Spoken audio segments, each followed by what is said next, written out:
Voilà, le verset du jour, c'est dans Galates 5, verset 16, la lettre que Paul a écrite aux chrétiens de Galatie. Au chapitre 5, au verset 16, on lit « Laissez l'Esprit Saint vous conduire et vous serez libérés de vos mauvais penchants ». Voilà, ça veut dire qu'il y a un Esprit Saint. Cet Esprit, c'est cet Esprit de Dieu qui entre en nous le jour où on lui donne notre vie. On peut dire que l'Esprit, en fait, travaille en nous avant. Par exemple, quand on est né dans une famille chrétienne, on est en relation avec cet Esprit-là. Et puis on peut dire aussi qu'il travaille avant qu'on devienne chrétien parce qu'il nous appelle. Il nous interroge, il nous aide à comprendre que ce qu'on fait est mauvais. Il nous fait nous poser des questions. Voilà, l'Esprit Saint est à l'œuvre.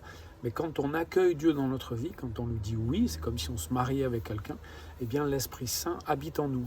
Et il nous aide à lutter contre les mauvais penchants. Alors les mauvais penchants, c'est quoi? C'est ce que la Bible appelle le péché. Et c'est tout ce qui est contraire à la volonté de Dieu. Voilà. En lisant la Bible, on apprend ce que Dieu aime et ce qu'il n'aime pas.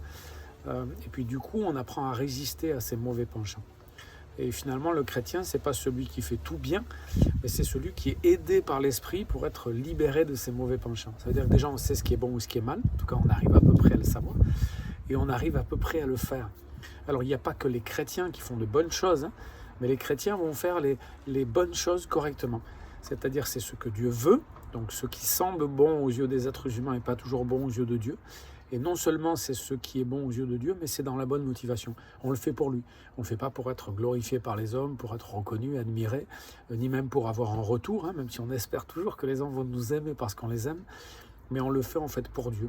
Et c'est uniquement quand on fait ça, quand on vit pour servir Dieu, pour l'honorer, pour lui obéir, eh bien qu'on est finalement heureux. Tout le reste va nous laisser insatisfaits, même s'il y a des gens autour de nous qui font de belles et de bonnes choses. Voilà.